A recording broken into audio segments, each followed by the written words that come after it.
Dzień dobry, pozdrowienia z Panglao na Filipinach. Dzisiaj zabieram Was na wyprawę nurkową do jednego z najlepszych spotów nurkowych na świecie. Zabieram Was na wyspę Apo. To prawdziwy raj nurkowy.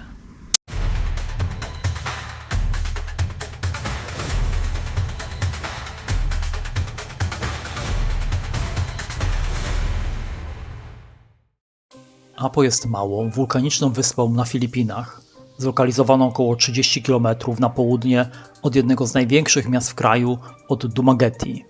Ta wyspa jest jednym z najlepszych rezerwatów morskich na świecie. Występuje tu ponad 400 gatunków korali, setki gatunków ryb, żółwie morskie, węże morskie, to co nurkowie nazywają światem makro i wiele innych. Ale wyspa Apo nie jest jedynym cudem w tym obszarze. Na południe od Dumaguete, wzdłuż 40-kilometrowego wybrzeża, można znaleźć niemal 100 miejsc nurkowych oferujących wgląd w ten niezwykle zróżnicowany ekosystem. Ponadto wybrzeże Dumaguete jest znane jako jedno z najlepszych miejsc na świecie na obserwację życia makro. Wyszukiwanie i fotografowanie tych małych żyjątek jest przygodą samą w sobie.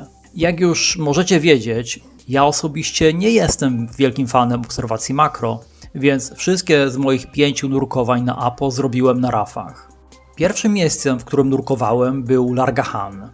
Ta nazwa pochodzi od lokalnego języka, w którym oznacza to miejsce, z którego wyruszasz w drogę.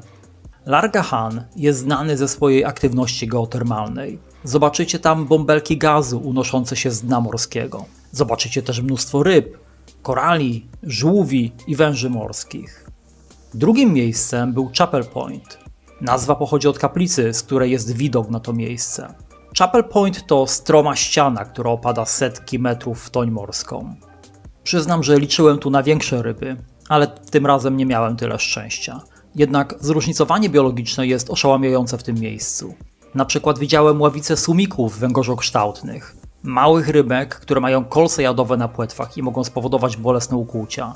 Następnie był Rock Point West, relaksujące nurkowanie z widokiem na gigantyczne formacje korali, żółwie i węże. Tym razem bez prądów morskich, po prostu przyjemność nurkowania. Drugiego dnia zaczęliśmy od Coconut Point. Coconut Point jest miejscem startowym do nurkowania w dryfcie. Dla tych, którzy nie wiedzą, nurkowanie w dryfcie to takie nurkowanie, gdy pozwalasz się prądowi morskiemu nieść.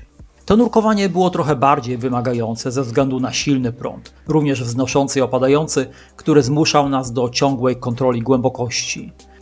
Ale poza tym niesamowita przejażdżka.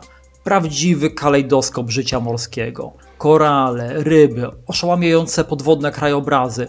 Po prostu przelatujesz nad wszystkim. Ostatnim miejscem, gdzie nurkowałem, był Rock Point East. Fantastyczne miejsce, żeby zakończyć przygodę. Były tam żabnice, gigantyczne małże, ryby, praktycznie wszystko co interesujące.